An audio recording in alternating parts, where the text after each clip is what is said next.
Once again, there are the three of you. One of you decided to go play lookout outside this large cavernous area that you've currently come into. There is a large pool of water. There appears to be a single tunnel leading out of here, and there's a tunnel you just came from. You made short work of the blink dogs and the goblins before they could run out. Well, what do we do now? Gotta press on, don't we? If not, Baby Teeth is gonna be a little disappointed that now that we know where the cave is, we maybe could escape, but they did say they changed their hideout frequently. So do we leave or do we go through that other tunnel? It's a little too late to turn back. They're taking care of those goblins and dogs. I say we press on. I'm okay with that. Gonna have to hope for the best. You guys continue on down the hall. What is your marching? Johannes, Meru, and Baggy. You follow tunnels even further underground, steps carved from the earth to make the descent less precarious. Before you is an empty chamber. To the northwest, another dark tunnel descends even further down into the earth. There is a door to the east, and to the northeast you see a much stronger silverly glow from a adjoining cavern in the distance. And just to the south, the floor drops away into a gaping hole that stretches down into blackness. Try not to trip. So dark tunnel, silver area, or door next to bottomless pit. The same kind of silver machine that was warded over the cave entrance. Similar. Apparently another magical ward. We are not equipped to deal with I was about to say that. Here, this is a door in a cave. Well, like this. Would it be possible to walk over to the door and not have to worry about falling into the hole, or is it so close to the hole that would be tricky? You can approach it. The door is accessible, but there's a wall on the side of it. Do we want to go for the door? I think so. Give it a check. See, another tunnel or storeroom. I'll trust your eyes. Who said that? We'll toddle on over to the door to give it a perusal. The door is made of what would be some strong white ivory. It has moss over it currently. As you get closer to it, you're able to brush off some of the greenish brown moss. There doesn't appear to be a lock, but there appears to be a small hole about this big. Is there not a handle or something like that? No handle. It looks like there's just a little, not a hole, but like an indent. If somebody wants to make me an investigation check. And 11. Yep, it's the door of the hole. Interesting ivory door. Maybe it was stuck in before. Ivory being valuable. Well, I think that unless anyone really feels strongly about doing something with the door, So we probably shouldn't just break it down. maybe we move on. Either way. Dark tunnel it is. Who is in the front? I am. I just imagine you're holding the lantern like, where is he? I'm right below you. You follow a long tunnel for quite a way. As it turns north in the far distance, at the very edge of your dark vision, you see a door. It looks like it's carved into the wall, but it probably is able to be shifted or moved in some way. It does have a symbol carved into it of a hand. It has 3 nubs and 2 fingers. Make me a religion check. 16 for me. That is the symbol of Nyland, the Fall King. I say, hey, this is a symbol of the Fall King, the god of rot, decay, and assassins. We do know that they work for the Fall King. There is a handle that looks like you can grab. It's difficult to tell whether it slides left or right because the handle is in the middle. Someone want to try to open it? I can try the door handle if you want to see if it will budge one way or another. Be my guess. Go for it, Baggy. Yeah, as you grab the handle, do you turn it left or right? I'll start left. You pull the lever to the left, and you hear a sound, and I need you to make a dexterity saving throw. It'll be 17. You hear the click, and you know that's not a door opening. Out of pure reflex, your head retreats back into your shell, and a dart flies past and clatters off the side wall. So the other direction? Yeah, I'll try pushing to the right. As you push it to the right, the handle turns. All of a sudden, the door feels lighter, like you're able to just glide and move it. You hear a sound as the stone door retreats back into the wall, and it opens into the room beyond. This large chamber is split into an eastern and western wing. To the west, an intricately carved block of stone is supported by a tangle of wild roots and vine. To the east, more roots and vines are interwoven to form a 10-foot tall archway against the wall. The leaves are starting to rot and wither. And there's a whitish glow coming from the archway, almost like daylight through a mist that just seems to be wafting out of it. In the very center of the room, there are several candles that are lit. On the altar itself, you see a plain-looking, ivory-skinned figure adorned in a dark brown cloak. It has a single shriveled eye and has a hand on the left side with a single finger. And on the right side, it has 3 fingers that are nuts. And it's holding up its hand like this, as you see a depiction of the Fall King. I'm guessing he doesn't wield a lot of weapons. I'm not a big fan of the rotting stuff. Same. I'd rather keep all of my digits. Unless someone feels like interacting with an altar with a silver glow. I don't seem to have great luck identifying magic things so far. So you want to do the arch? Yeah, I guess. I think we're going to try to step through it. As you try to step through it, the mist starts pouring through even more. Give me an Arcana check. That is a 16. The mist feels almost physical. You're fairly certain that this gate is magical in nature, and you're not able to pass it. Okay. The statue has a cloak draped around the statue. The statue is partially cloaked, like somebody put a cloak over. So someone's taking care of it. God will be able to walk through. That's a good guess. Do we take the cloak off of the statue and see if that lets us through the archway? Although I'm not a huge fan of taking it off of the statue. And otherwise, the only other thing I can think is that every door we pass, he is like you're supposed to put in like a tooth. Oh, maybe. The wounded goblins, do they have any teeth on them? We bribed baby teeth with just teeth to lower the words, so we should still have a sorted sizes and species of teeth. We could try the tooth charms. Fighting my urge to just take the cloak from the others. Maybe we'll come back and let you do that. We'll go to the ivory door and we'll try a tooth charm. Whom is doing this? I'll do it with the tooth charm. You put a tooth charm in the door. As you do, the tooth charm melds into the door as the door unlocks, and it looks like it can be moved. Then we will push it open. Gently, gently. Beyond the doorway, you see a large chamber with screen partitions decorated with fey motifs on either side. It has a single table in the middle and a few chairs, a singular chipmunk on the table that's just chewing away at something in their hands, looks up, notices you guys, and is just staring at you. That's about it. Animals, is that your thing? It's got big teeth to be opening nuts and stuff. Like, this is a servant of the tooth fairies. Probably. You have beast affinity, because I can use gestures and stuff to communicate simple ideas with beasts and animals. Go ahead and roll me a animal handling check with advantage. And it's going to turn out it speaks perfect Rokuganian and look at you like you're an asshole. Also, what are you communicating? Hello, I'm here to act or harm you. The chipmunk seems to not pay any mind to you guys. It doesn't feel threatened. Well, go ahead and walk in casually and look around. The room seems empty except for the partitions. Open the curtain to the left. I'll keep an eye on the chipmunk. You flip open this partition, and sitting on a chair is a goblin in its study, wearing studded leather. Seems to be adorned with a symbol on its chest and shoulder pauldrons, a single tooth. He turns towards you. As he stands up, he draws a saber. Speaking in Rokuganian, what are you doing in the chamber? We're looking to help out a friend, and here we are. None of my men are with you. No, they got tired and stayed behind. Ah, What are you doing in this cave? I'll forget in combat. My name is Sir Bedaview. Do I fight you one at a time, or do you fight me like cowards? I don't think we want to fight you right now. I don't want to fight you either. I take no pleasure in taking lives. Do you have a next of kin that I can send your teeth? What are you going to do with the rest of me? I don't have teeth, and, I'm old, so if you to fight us in order, I volunteer to go first. Do you wish to duel me, sir? If you insist, He holds out his saber and waits for you to approach him. I'll up to Aaron so old and tired, up to Bedaview. In an old way. Go ahead and roll a deception check. You can roll with advantage because your character does look old. 13. Okay. He is deceived by you.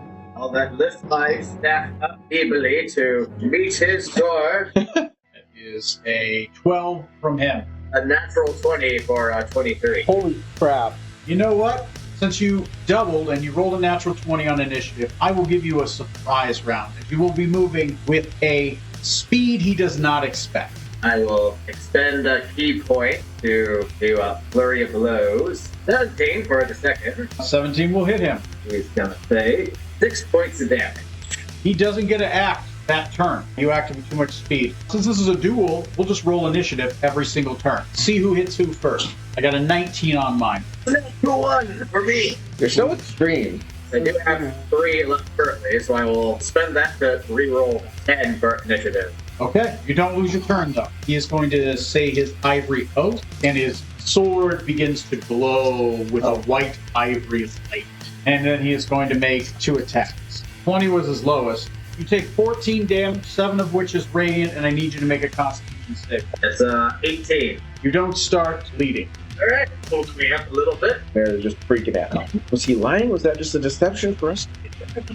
No, his business, I'm sure. Guys, that looks bad for Lord. Oh, now I know why you're nervous. It's not for him. Do another flurry of blows then. The dirty 20 for the staff. 18 bare fist, so that's 11 damage. He must succeed on a dex save or be knocked prone. I rolled not great. Since he's flat on his back, if you get initiative, you'll have advantage on your attack. Rolled a natural 1, he skips his turn. He's just kind of at your mercy. 42.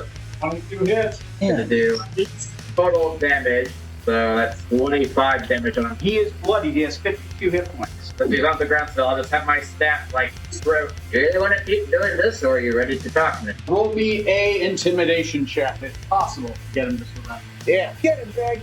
5. You're up next, Johannes. It's not that your threat was hollow. This guy is a paladin. He is definitely sworn to his lord. He is going to use his full movement to get up, drop his shield, take his long sword, and put it in both hands now. And he is going to try to start walloping you with the sword. I make dos attackitos, both of which are not great. One is 16. So then I will focus it. D4 roll to hopefully divide it.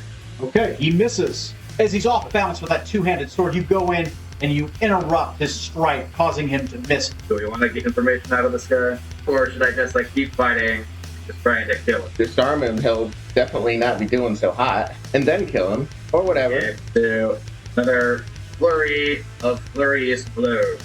21 to hit. Gonna be 5 damage with the quarterstaff, which puts him at 30 damage. How's Baggy looking? That is okay for now. I'm gonna try to disarm. You're beating my ass with a stick. The staff's going well. The fist, not so much. But gets rid of that, he's got you on the rope. I failed him to hit on that, and he's gonna make a normal attack. That is 11 plus 5 is 16. Take 8 damage. Oh boy, look at the liver up. You guys want to interrupt the honorable duel? Mara's going to. Mara already saw enough of her compatriots die on the way here. I'm not trying to repeat that. You take another hit, I'm joining in. So I'm gonna do another flurry of blows. First one misses, the second one hits for 21. 10 damage on him. I have 12 hit points left. You have 11. It is getting close. I rolled a 10. I rolled an 18. You gotta go first.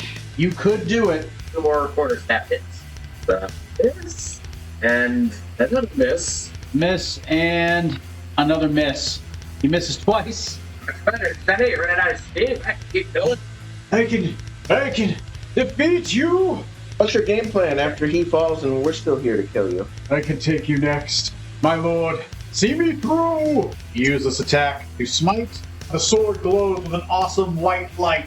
He swings and misses. Seems like your lord's not doing you a lot of good. It's your go. That's a miss.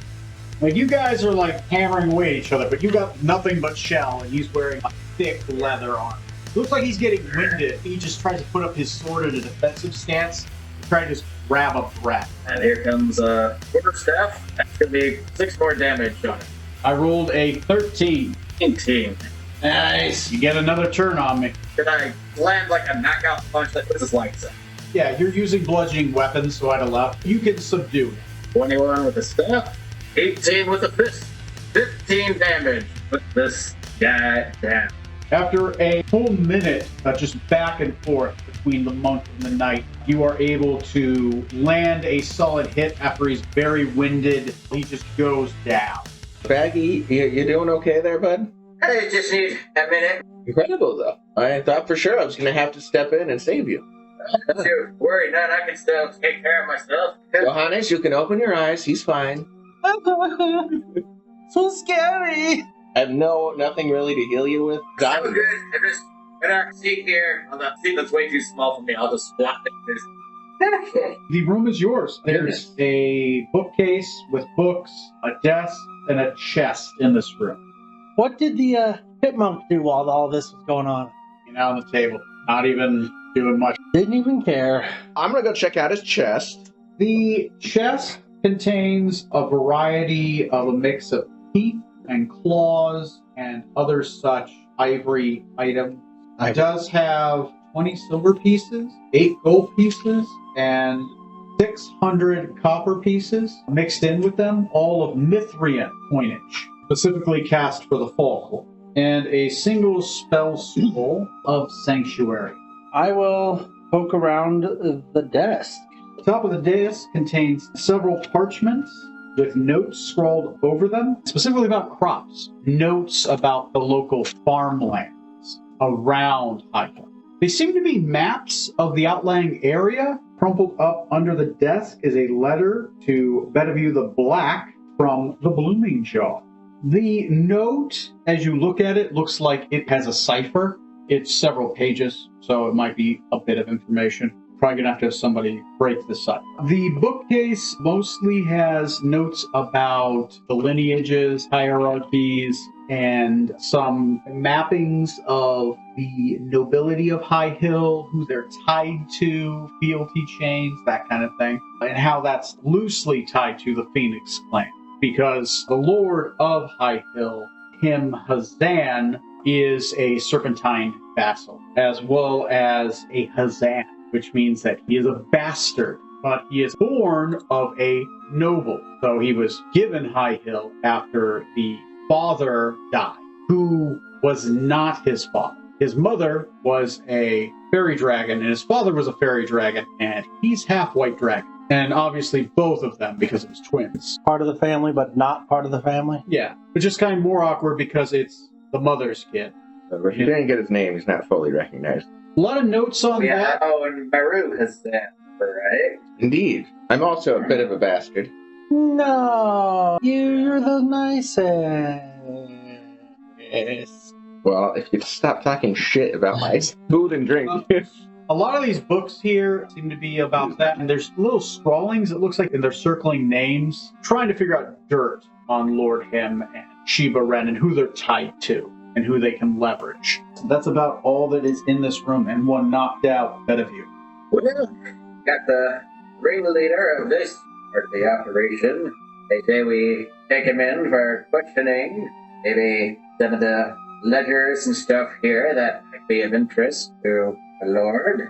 And head back home for a nice, long rest. It would be well earned. He's little. I got 50 feet of rope from before. All 50 feet on this guy. He is a bundled up. I'll just heft him over my shoulder. We'll try to sneak out of this place. We're taking some of the letters, maps. We do not want to get into another fight. We'd like to head out. To do that, I need everyone to roll me an interlude dice. That is a D10. Cinco. Yes. No interludes. We should throw baby teeth, some of the teeth we found, if he's still guarding the entrance. It's like throwing a tip to the bellhop. As you guys go out, you guys throw a baby tooth. He goes, Oh, a nice one. Ah, I think it freaks me out. It's better to be creepy than an enemy, as long as he's friendly towards us. I'll see you gentlemen later. Please Oh, don't. hey, Bedaview. How you doing? He's not talking to me. He's asleep. I was giving you the silent treatment. He's mad at you. I'll be back for you, Bedaview. You want them? Are you going to give me his teeth? We'll give you his teeth once he's done talking to our superiors. That's lame. Well, if you guys need me, just call my name out loud 3 times. Baby teeth, baby teeth, baby teeth. And I'll hear you and try to head that way. But if it's really far, it's going to be a while. So I won't know where you are. I'll just know you said my name 3 times. So I'm going to have to guess where you are. I don't get anything else. So I'll try to find you unless I'm really busy. Okay, well, goodbye. Good luck guarding your cave. Oh, no, I'm not going back in there. I'm going to be blamed. I'm gonna go somewhere else. The little pixie flies off. You make it back to the city. You have returned to High Hill. It is dawn at this point. Go to the tower where the dragon shield hung out at. You make it to the Eastern Watchtower. It is dawn. As you guys are approaching the gate, one of the guards is up front. It is a human guard. He's just kind of staring at you. He's got a long pipe, and then there's a dragonborn up top. You approach, he doesn't say anything, but he's staring at you guys very questioningly because you got somebody wrapped up behind you. Good morning. Is Sir Hayden Ashiro around? We've brought him a gift. Human stares at you a little bit longer, the guard. He looks back up, and he says, in a very bad Rokuganian, they want Shiro. Go get the Shiro. He turns back to you. Stay. You live here. Stay. Just keeps doing that. Kind of get, you're saying words, but he's getting like every third word. Yeah, I don't have a lot of faith in him. A short time later, Hayden Shiro approaches the gates. You open as he does. It's just him. Looks like he is not in his armor, but he does have his weapon. As you approach, he notices that you have somebody tied up behind you. Holding onto his pommel, he calls out to you, Syndicate members. Hello! These are Ronin. They are good. Let in. He's like saying to the human. As he walks over to you, he says, who is it you have bound at my gate? Bedaview the Black? Are we to lock up this goblin? He is responsible for many raids that have been going on in the area, and they have some ledgers and maps here with notes detailing information here that you would probably be quite interested in. That sounds fair. And he points over outside the gate to the barracks off to the right. Take him to the barracks. Put him in one of the empty cells. Rumor has it the Fall Court is wishing to extend its realm here to around High Hill. Get what you can out of him and report to me what you find. Yes, sir. As you guys approach the Dragon's Roost barracks, fortress built into dark stone, its entrance is flanked by two towering dragon carved statues. Inside, there's a very wide, spacious courtyard. It looks like they're doing a morning roster of a lot of people in very light armor. So these look like recruits. These are probably the recruits that Shiba Ren was talking about. A lot of them look like they're a mix of humans, half-humans, and dwarves. There might be one or two Dragonborn in the mix. They look like they're closer to the front and probably already been given preferential treatment. There are two dragon shields that are currently trying to get them to be in a formation. There's roughly about 60 of these people in this large courtyard. People take note of you as you guys enter. You guys are escorted inside an area where there's a lot of cells. 3 of the 5 cells, there are people inside them. One, a male Kenku with jet black feathers. Another appears to be a human who has a very rough, wild man kind of appearance. A lot of scars. He's got some tattoos on his knuckles. Looks a little gnarly. He's just kind of watching you guys as you come in. Kind of looks like he might be still a little drunk. And in the far back wall, there is a single individual, middle-aged, very well-dressed, gentlemanly, with a goatee, white shirt. And as your character looks at him, you recognize that's a dragon. He has a large black collar on around his neck that is chained to the wall, but it looks like it has a lot of give, so he's able to at least walk around the room, but probably just short of where the bars are. And the collar itself has several large gems in it. It looks like it's magical, as well as he has, oddly enough for a dragon, he has multicolored eyes. There's like a weird spectrum around his eyes, almost like rainbow light. He watches you guys hands behind his back as he just kind of seems to enjoy what's going on. And there's a platter of food at his feet that is left untouched. There is a single cell closer to the entrance that is open. One of the Dragonborn, who stepped away from the morning roster, opens the jail cell and allows you to be able to utilize it. Well, untie him, strip him of any weapons that he might have hidden on his person, and lock him up tight. Maybe we should come back for him later. Give him some time in the cell. Oh, Johannes wanted to be a good car. Honest, you can still be a good cat. Thank you! You guys hear from the far back end of the cell, towards where that dragon gentleman who appears to be locked up calls out to you. Johannes, you say is your name, sir. Well, nice to meet you.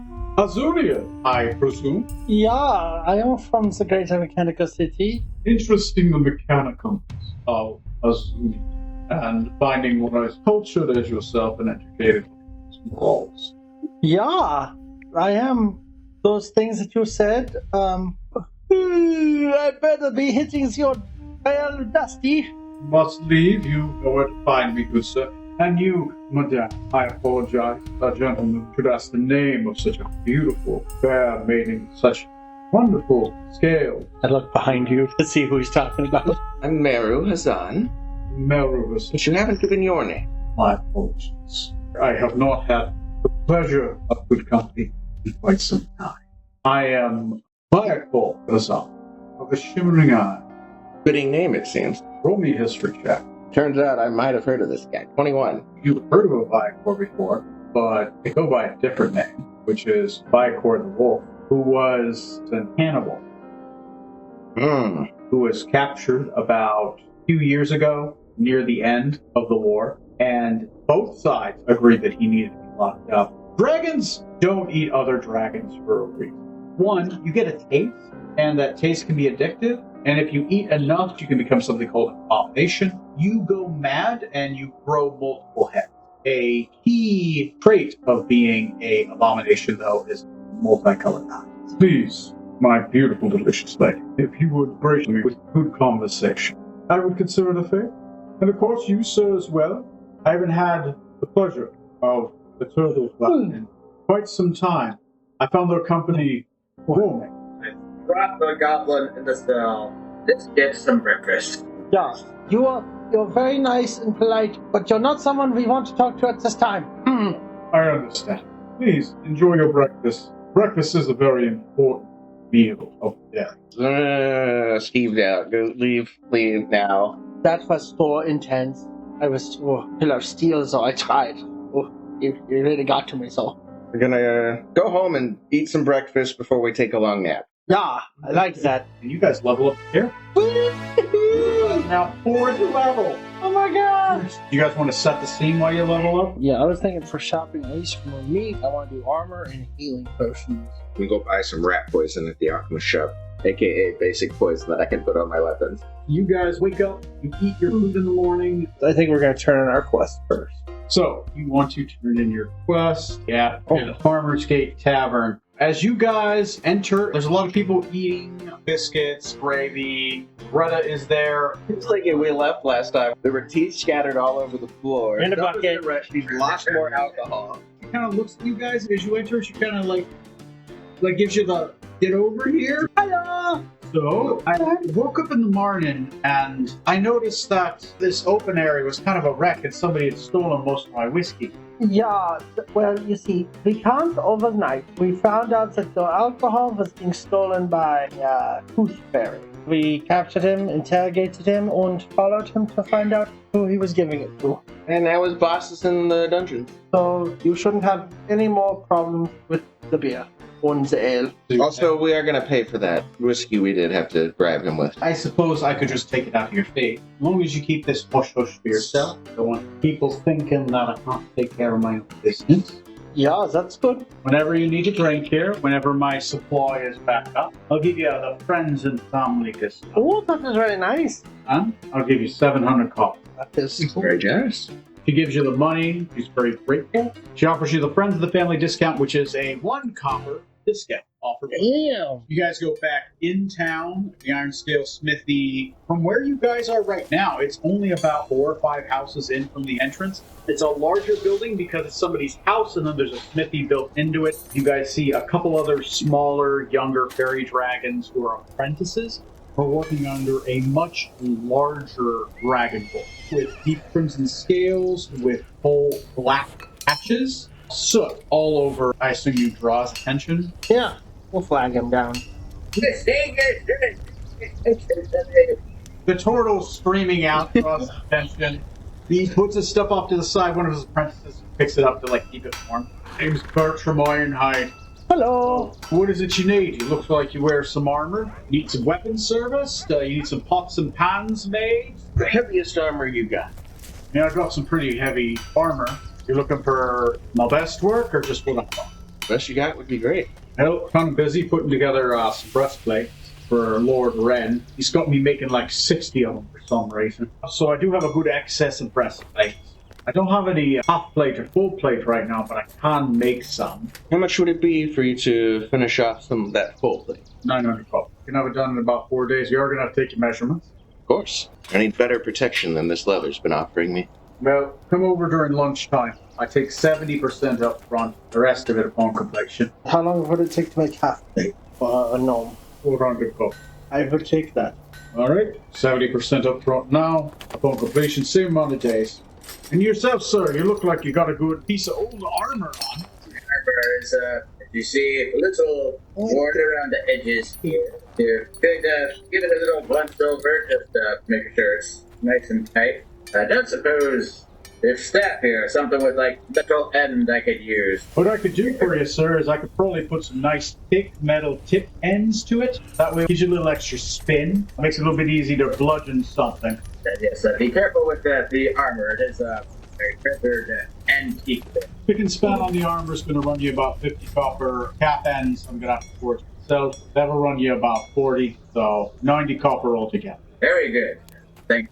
All right. Well, I'll see you two for measurements this afternoon. I'll see you, sir, back in about 2 days. Yes, beer here as well that I could purchase. I've got a spare. I actually got tons of spares. He wanted me to make 120. We'll say it's about 45 copper. I'll take it. Thank you. I'll see you this afternoon. Where do you guys want to go next? I think we should go see the alchemist. It's nestled in the quiet corner of the harbor quarters. It has a giant glass window, and you can just see a bunch of things, some potions up there. As you guys enter inside, you see a tall female elf with silvery hair, wearing flowing robes adorned with herbal patterns. Her hands are very heavily stained with pink and green dye. Oh, hello, adventurers. My name is Yavanna. How can I help you? Are you looking for any specific elixirs? Hello, Yavanna. I am looking for healing potions. I do have basic healing potions. They cost 50 copper each. How many do you have? I have 14 on hand. I will take all 14 of your potions. That is 700 copper, mine lady friend.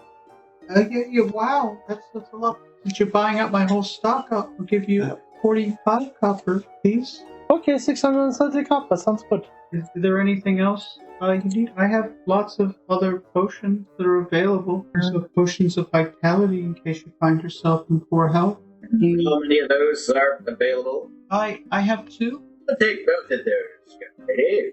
Okay. Do you have liquid silver? Something to coat a weapon? Hopefully don't need them, but always better to be prepared. Is there a specific property you're looking for? Silver at least would be wonderful. I know several recipes. I don't know how to make it. I can do research. If you fund my research, I do share the recipe. Do you have any recipes for a good tea? Oh, yes. I do have some elven leaf tea, if you would like. Oh yes, I'd love to sample new kinds of tea. For 15 copper, I'll give you several tins of tea. I'll give one to Mayru. And here you go. Now you can learn how to make it properly. Do you happen to have any just basic contact poisons Kind of looks around. You're looking for poisons? for killing small rats with, you know? We truly appreciate it. I don't deal in poisons, but I might be introduced you to somebody that does. Her name is Callista. She is the proprietor of the Saltwater Haven. It's a rustic tavern near the harbor district. She might be able to help you with any vermin issues you have. Is there anything else you guys are looking for tonight? I'm good. What do you guys want to pick up next game? You have that thing to decode. Yeah, maybe we'll talk to him about that, our prisoner. And maybe figure something out. Yeah, if there's anyone else important that we forgot we need to talk to. Okay. Well, good luck, guys.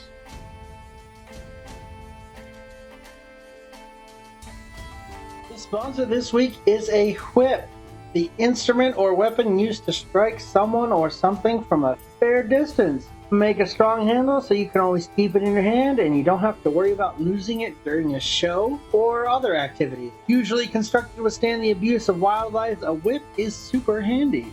Now, over to the man who always whips his campaign into shape, your host, our DM, Tony.